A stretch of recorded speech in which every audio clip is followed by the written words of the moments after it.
World war खत्म होने वाली थी, पर इंडिया में एक और चीज तेजी से बढ़ रही थी। वो ये कि लोग पूछ रहे थे, हमने ब्रिटिशर्स के लिए वॉर लड़ी, अपना पैसा दिया और अपने जवान भी भेजे, तो हमें मिलेगा क्या? Welcome to the day 15 of the series before independence. Britishers को ये प्रेशर क्लियरली दिख रहा था। इंडिया में अनरेस्ट बढ़ रहा था। कांग्रेस ज़्यादा ऑर्गेनाइज्ड हो चुकी थी और एजुकेटेड इंडियंस अब सिर्फ रिक्वेस्ट नहीं डिमांड कर रहे थे। और इसी प्रेशर के बीच 1917 में ब्रिटेन ने एक इम्पॉर्टेंट स्टेटमेंट दिया। इसे कहा जाता है मॉन्टेग्यू डिक्लेरेशन।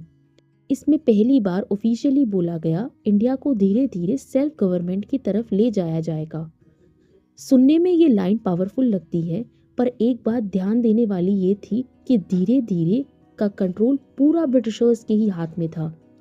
अब इस डिक्लेरेशन को एक्शन में दिखाने के लिए ब्रिटिश ने एक नया लॉ इंट्रोड्यूस किया, जिसका नाम था government of India act 1919। Britishers ने बोला इंडियन से, देखो हम रिफॉर्म्स ला रहे हैं। पर जब इंडियंस ने इस एक्ट को ध्यान से पढ़ा तो एक चीज़ क्लियर हो गई थी कि ये रिफॉर्म से ज़्यादा पावर को बचाने का सिस्टम था। इस एक्ट के थ्रू एक नया सिस्टम इंट्रोड्यूस हुआ जिसे कहते हैं डायरकी। सिंपल लैंग्वेज में समझो, देखो इंडिया में काम दो पार्ट्स में बांट दिया गया था। इंपॉर्टेंट सब्जेक्ट्स जैसे police, finance, law and order, ये सब ब्रिटिश ऑफिसर्स के पास थे। और लेस इंपॉर्टेंट सब्जेक्ट्स जैसे एजुकेशन, हेल्थ, लोकल एडमिनिस्ट्रेशन, ये सब इंडियन मिनिस्टर्स के हाथ में थे। मतलब काम इंडियंस ही करेंगे, पर कंट्रोल ब्रिटिशर्स के पास रहेगा। ब्रिटिशर्स कह रहे थे, हम इंडियंस को गवर्न करना सिखा रहे हैं। पर इंडियंस को धीरे धीरे ये समझ आने लगा कि ये सीखना नहीं, ये कंट्रोल को सेफ रखने का तरीका है। जिम्मेदारी दी जा रही थी, पर फैसले लेने का हक नहीं। और यहीं से एक नया डाउट पैदा हुआ, अगर पावर हमारे हाथ में नहीं है तो काउंसिल और रिफॉर्म्स का क्या मतलब है? अब बात सिर्फ लॉ या मीटिंग्स की नहीं है, रिफॉर्म्स आ रहे थे। पर ग्राउंड पर फ्रस्ट्रेशन बढ़ रही थी।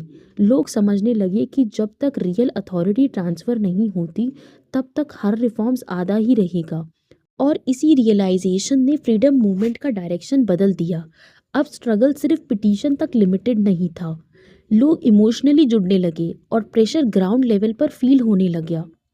डे 15 इसलिए इम्पॉर्टेंट है क्योंकि यहाँ से ब्रिटिश सिस्टम पर ट्रस्ट कम होने लगा और एक ज़्यादा डायरेक्ट कन्फर्मेशन का फेज धीरे धीरे तैयार हो रहा था। आगे क्या हुआ वो हम नेक्स्ट पार्ट में देखेंगे। Till then wait for the next part and please do subscribe my YouTube channel important facts.